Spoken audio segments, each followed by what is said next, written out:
एक जण भाऊ माझ्याजवळ त्यांच्या बायकोचीच म्हणजे बुराई करत होते तर मी ऐकलं. हां म्हटलं असतील शाळेत त्या ताई बुरे, वाईट प्रत्येक बाई तशीच नसती. तर मी त्यांना विचारलं, तुमच्या घरी म्हटलं स्वयंपाक कोण बनवतं? ते म्हणे बायको. तुमच्या घरी धुणं कोण धुतं? म्हटलं. ते म्हणे बायको. तुमच्या घरी भांडे कोण घासतं? ते म्हणे बायको. तर तुमच्या घराची साफसफाई कोण करतं? ते म्हणे बायको. म्हटलं घरात काही असलं नसलं हे लक्ष कोण ठेवतं? ते म्हणे बायको.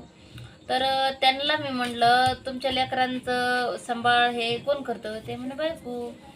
आणि तुम्ही जेवढे पैसे आणले तेवढ्यातच घर चालवायचा प्रयत्न करणे, घर चालवणे कोण करतं? ते म्हणे बायको.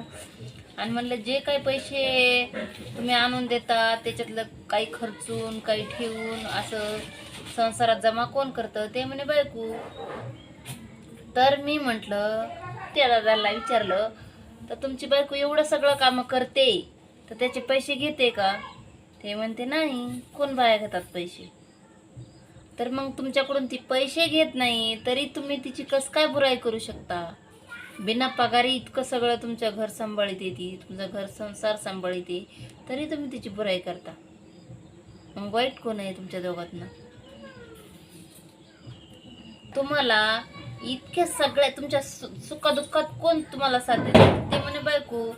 तर ते म्हटलं तुम्हाला इतक्या गोष्टीत ती तुम्हाला साथ देते तर तुम्ही तिचे एक दोन गलती माफ नाही करू शकत का?